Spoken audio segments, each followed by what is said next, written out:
So we have this trial that is guilty. We have another trial ahead. When it comes to the laptop that is now out there, David Weiss, special counsel, said they're still investigating. Is there any thought that you have that maybe he will pursue the Foreign Agent Registration Act that Hunter did not meet? Do you think they will look at the laptop, or is this just going to be maybe even a plea deal for the tax charges? What's next? Yeah, and it's good to be with you today.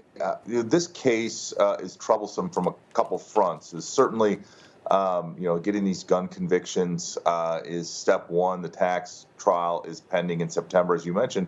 But remember, the two most serious tax years were allowed to expire under the statute of limitations. They can never be brought.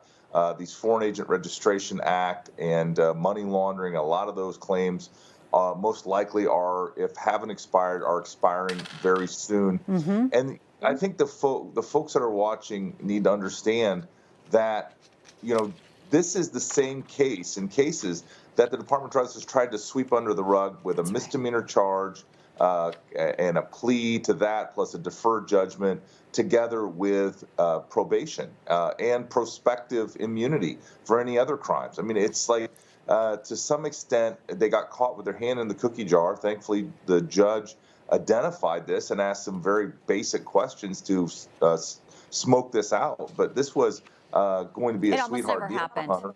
Yeah. It almost never happened. In fact, in just moments, we'll speak with one of the attorneys for the brave whistleblower, Gary Shapley, who came forward, as you know, really instrumental in all of this, plus Congress. I'd like to get your reaction also to something that's happening in Judge Cannon's courtroom.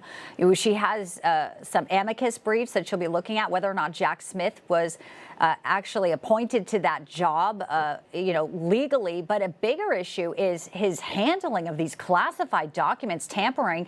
I mean, Trump, his team filing this bombshell yesterday saying the case needs to be tossed out. We know Judge Cannon, if folks didn't hear this, also deleted part of the indictment because it alleged Trump was flashing this confidential classified documents at Bedminster, and he's not even charged with it. That taints a jury. That doesn't seem like something a special counsel should ever be allowed to do, Matt.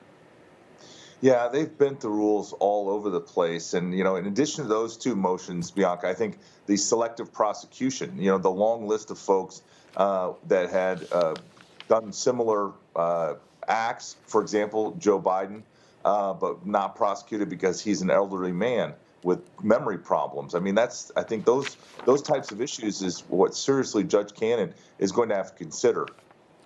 I'm sure she'll be considering it. Obviously, we played a little bit of how the media was covering Hunter Biden yesterday, the sympathy card. He's just obviously a recovering addict here.